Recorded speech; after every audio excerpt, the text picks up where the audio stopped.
मुझे देने दीजिए। भगवान ने कहा, राजन क्या गुरु और चेला सलाम मशवरा कर रहे हो? नहीं देना है तो मैं चलता हूं, मुझे जरूरत भी नहीं है।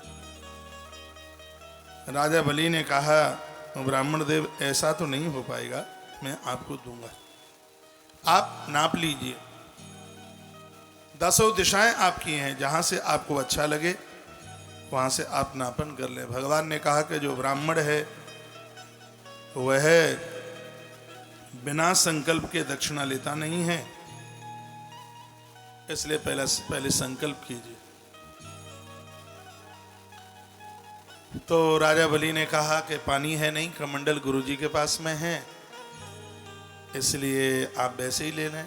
भगवान ने कहा कोई बात नहीं, कमंडल हम संग ही लेके चलते हैं, पता नहीं कब दानी रास्ते में मिल जाए, हाथ आगे करो। और मेरे भगवान जैसे ही कमंडल से पानी की बूंदें डालने लगे तो शुक्राचार्य जी उसकी नलिका में जाकर के बैठ गए। ये कथा वामन पुराण में बहुत विस्तार से है, और भगवान की कृपा से मुझे 2 बार वामन पुराण की 3 बार वामन पुराण की कथा कहने का सौभाग्य प्राप्त हुआ है। तो आज तो मुझे कंस उद्धार तक कथा को लेकर के चलना है। बड़ी लंबी यात्रा है, प्रसंग इतना ही अद्भुत है, इसका जितना विस्तार किया जावे उतना कम है। नलका में टोटी में जाकर के बैठ गए, पानी गिरता नहीं है। भगवान ने आंख बंद करी, ओहो शुक्राचार्य जी दैत्य गुरु, चेले की संपदा आपको इतनी प्रिय है, यज्ञशाला का एक तिनका लिया और उस कमंडलू की नलिका में भेदन कर दिया। गुरु जी की एक आंख को विदीर्ण कर दिया भगवान ने। सीधी सी बात है, यदि कोई भी दान पुण्य सत्कर्म करता है और बीच में कोई उसमें व्यवधान करे, उसमें कोई रुकावट करे, तो परमात्मा को तो वह सहन होता ही नहीं है। गुरु जी की एक नहीं चली, संकल्प हो गया। पहले चरण में भगवान ने नीचे का और एक चरण में ऊपर का नाप लिया। विधाता ब्रह्मा ने देखा कि ठाकुर जी का चरण है, चरणों तक इकट्ठा किया, अपने कमंडल में रखा। समय आने पर भागवत जी में लिखा है, वही जल इस धरती पर मां भगवती गंगा के रूप में आ गया।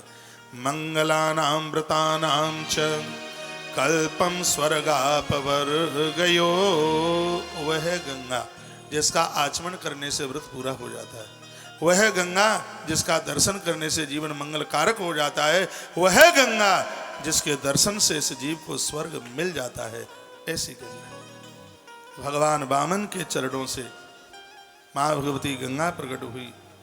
मां गंगा अवतरण की बात कही गई जो बड़ी मलूक है। तीसरा चरण देने को रहा नहीं, तो भगवान ने गरुण को कहा कि इसको गरुण फांस में पटक दो, डाल दो, बांध दो। प्रहलाद जी आए, प्रहलाद जी ने राजा बलि को मुक्त कराया।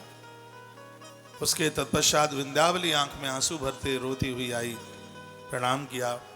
ब्रह्मणानानुदतम मुतः प्राप्यम त्रिभुवनम नेन्द्रम उपेन्द्र भुजा पालितः। हे भगवान, मैं आज ये समझ चुकी हूं कि आप ब्राह्मण नहीं, आप साक्षात इंद्र के भ्राता हैं। प्रभु, मैं आपसे ये पूछना चाहती हूं, दान बड़ा होता है, वस्तु बड़ी होती है कि उस वस्तु को देने वाला बड़ा होता है?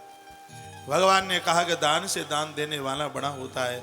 विंध्यावली रो पड़ी, कहा प्रभु यदि दान से दान देने वाला बड़ा होता है तो तीसरा चरण मेरे पति के सिर पर रख दें। मैंने अपना पति आज से आपको दिया, ये आपकी सेवा में रहेगा। मैं कभी उलाहना नहीं दूंगी कि आपने मेरे पति को मेरे हाथों से क्यों ले लिया। बस एक बार ये कह दो कि हे विंध्यावली, मैं तेरे पति से ऋण हो गया हूं, बस तुम ये बोल दो। भगवान की आंख में आंसू आ गए। ठाकुर जी ने तीसरा चरण उसके मस्तिष्क पर रखा और कहा, बेटी अब मैं तेरे पति का ऋणी हो गया हूं, अब ये जो मुझसे मांगे वो मैं इसको देने को तैयार हूं। राजा बलि झरझर अश्रुपात आंख में था। कहा, भगवान आपका दर्शन हो गया, कुछ नहीं चाहिए। भगवान ने कहा कि मेरा दर्शन तो निष्फल जाता ही नहीं है, मांगना तो पड़ेगा। उसने मांगा नहीं, भगवान ने सुतल लोक का राजा इसको बना दिया। विश्वकर्मा जी को बुला करके एक ऐसा भवन बनाया जिसके 52 दरवाजे थे। ऐसा वामन पुराण में लिखा है, भागवत जी में नहीं है। वामन पुराण में ऐसा लिखा है उसके 52 दरवाजे थे, सुतल लोक का राजा बना दिया। और भगवान जब चलने लगे तो क्या लिखा है, बामन भुज रक्षितः, भगवान अपनी भुजाओं से इसके परकोटे की रक्षा करने को तैयार हो गए। राजा बलि ने मांग लिया था, कहा प्रभु मुझे ये तो दे दो आप, मैं इस भवन से बाहर निकलूं तो मुझे आपका दर्शन हो, और इस भवन में मैं अंदर प्रवेश करूं तो मुझे दर्शन आपका ही होना